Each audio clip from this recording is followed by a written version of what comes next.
বিসমিল্লাহির রহমানির রহিম। সকল প্রশংসা আল্লাহর, সকল ক্ষমতার মালিক আল্লাহ মহান। আসসালামু আলাইকুম আমার প্রাণ প্রিয় সকল আপনজন, কেমন আছেন? আমি আপনাদেরই কান্তা আপা আবারও চলে আসলাম। আলহামদুলিল্লাহ আলহামদুলিল্লাহ আলহামদুলিল্লাহ। আল্লাহ মোহনের কাছে হাজারো লক্ষ কোটি শুকরিয়া আদায় করছি, কৃতজ্ঞতা প্রকাশ করছি আপনাদের প্রতি। আপনাদের মায়া মমতা ভালোবাসা এই প্রতিষ্ঠানটি পরিচালিত হচ্ছে। আলহামদুলিল্লাহ। আজকে আসলে এই মুহূর্তে রাত হয়ে গেছে, মাত্র আসলাম প্রোগ্রাম থেকে। জ্ঞান তাপস ডক্টর মোহাম্মদ শহীদুল্লাহ স্মৃতি অ্যাওয়ার্ড 2024 মানব কল্যাণে বিশেষ অবদানের জন্য অ্যাওয়ার্ড প্রদান করেছেন হিউম্যান রাইটস রিভিউ সোসাইটি।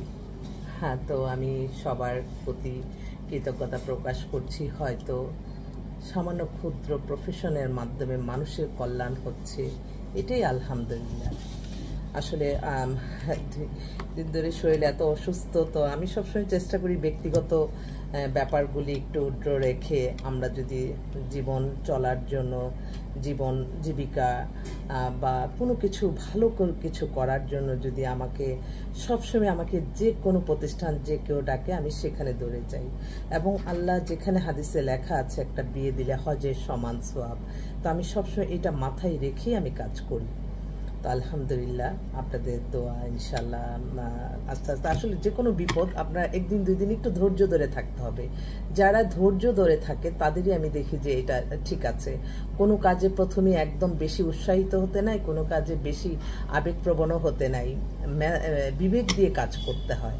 তো যাক, এই মুহূর্তে আসলে আমি এই কারণেই আসলাম। আমার ভাই, এক ভাই, সে আমাদের দেশি মানুষ, তার ছেলের জন্য ফোন করলো যে তার বন্ধুকে সম্ভবত বিয়ে হয়েছে। আলহামদুলিল্লাহ, আল্লাহ ইনশাল্লাহ হয়েছে। তো এখন তারই ফ্রেন্ড, সেও আর্মির এখন মেজর। ওর বাবা এই মাত্র আমাকে বায়োডাটা দিল, বললো যে আমার ছেলের জন্য একটা আর্মির এখন ক্যাপ্টেনে আছে, ক্যাপ্টেন। ওর ডেট অফ বার্থ হচ্ছে 96, হাইট হচ্ছে 5 ফিট 11। তো এই ভাই হচ্ছে, উনি চাকরি করে ধানমন্ডিতে বাসা। ছেলে তো আর্মি ক্যাপ্টেন, অনেক হাইট টাইট, এবং আর্মি ছেলেরা তো আসলে খুব হ্যান্ডসাম থাকে। তো ভাই বললো যে আমার ছেলের জন্য একটা দেখতে সুন্দর একটা মেয়ে দেন। তো বেশিরভাগই দেখা যায় যে আমার ছেলে পক্ষরা প্রত্যেকেই সুন্দরটাই আগে চায়। তারপর আমি বলি যে আসলে সবকিছুই দেখতে হয় একটা মানুষের জীবনে।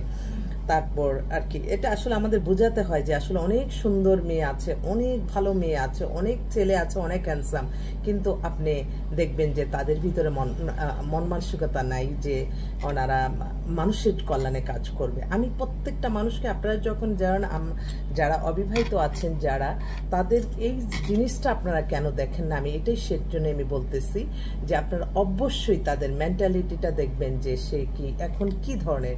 তাকে নিয়ে যে আমি অনেকটা জীবন আমার পার করতে হবে, অনেকটা সময় পার করতে হবে, তার ভিতরে সৌন্দর্যের পাশাপাশি তার মানবিকতা কেমন, তার ভিতরে আল্লাহর ভয় কেমন, এবং সে এখন নামাজি না হোক, তার পরিবারটা নামাজি কিনা, সে পরিবারে যে ছেলে হোক সে নামাজি হবে, সে মেয়ে নামাজি হবে, এটা কিন্তু বাস্তব।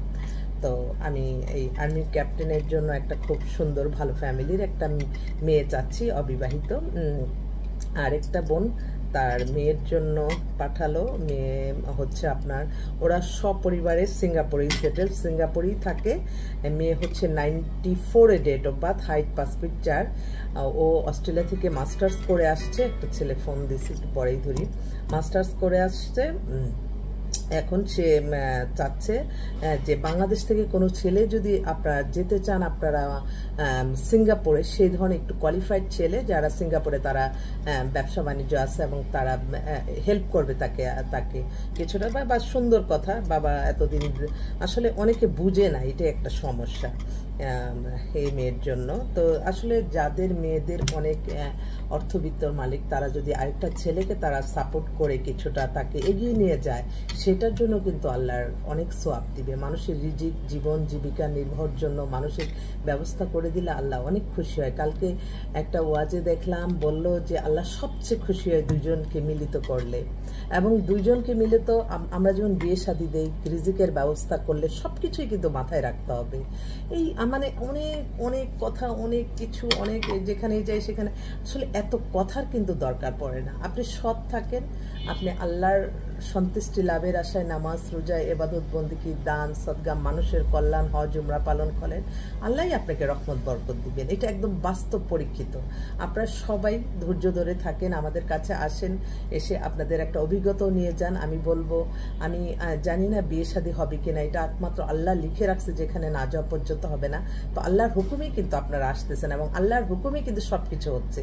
এইটা আমরা একটা সামান্য উসিলা মাত্র, আমাদেরটা এত বড় কিছু আমি কখনই মনে করি না। যদিও মানুষ মনে করে, আপনার সবাই মাশাআল্লাহ আলহামদুলিল্লাহ বলবেন। আল্লাহ যাতে আমার এই নামাজ, রোজা, ইবাদত, বন্দেগীর সাথে আমার এই ভালো কাজগুলি আল্লাহ কবুল আর মঞ্জুর করে নেন। তো হ্যাঁ, সাথে সাথে আসলাম। আসলে আমি বলি যে আমি তো আমার আপনজন সবাই, আমি যে কোনো মুহূর্তে যে কোনো অবস্থায় আসতে পারি, তাই না? আমার এত ফিটফাট হয়ে আসতে হবে? তারপর একটু মানুষের একটু, হ্যাঁ আপা আজকে আপনাকে অনেক সুন্দর লাগছে, এটার জন্য কিন্তু আর একটু ভালোই লাগে। তো সেই জন্য একটু ফিটফাট করেই আসতে হয়। আমি অ্যাওয়ার্ড নিয়ে বাসায় ঢোকার সাথে সাথে আমি আমার আপনজনদের মাঝে বলে দিলাম, আমার এই মেয়েগুলি, এই ছেলেটা আসছে আর্মি অফিসার। আমার অনেক বোনরাই অনেক স্বপ্ন যে একটা আর্মি অফিসার ছেলে তারা চাচ্ছে, তো এত বেটার একটা ছেলে আলহামদুলিল্লাহ পেয়েছি। আপনারা যারা আছেন আর্মি অফিসার চাচ্ছেন, আপনারা ইনশাল্লাহ আসবেন। এবং আমি এতটুকু বলতে পারি, আমার লাইফে আমি যত আর্মি অফিসারদের কাজ করেছি আলহামদুলিল্লাহ প্রত্যেকেই ভালো আছে। সত্যিই বাংলাদেশের শ্রেষ্ঠ পাত্র আর্মি অফিসার, সত্যিই তারা অনেক ভালো এবং তাদের মন মানসিকতা আল্লাহর প্রতি তাদের অনেক অগাধ, মানে প্রত্যেকটা ছেলে যতগুলি কাজ করলাম, মানে ওরা আমি বুঝাতে পারবো না। প্রফেশন তো সবই আছে, তবে শ্রেষ্ঠ পাত্র যে এটা আমি একজন সামান্য ক্ষুদ্র প্রফেশন থেকে আমি আপনাদেরকে বললাম। তো আসবেন ইনশাল্লাহ, আবারও দেখা হবে। রাত হয়ে গেছে, আমি আবারও আসবো আপনাদের মাঝে। আসসালামু আলাইকুম।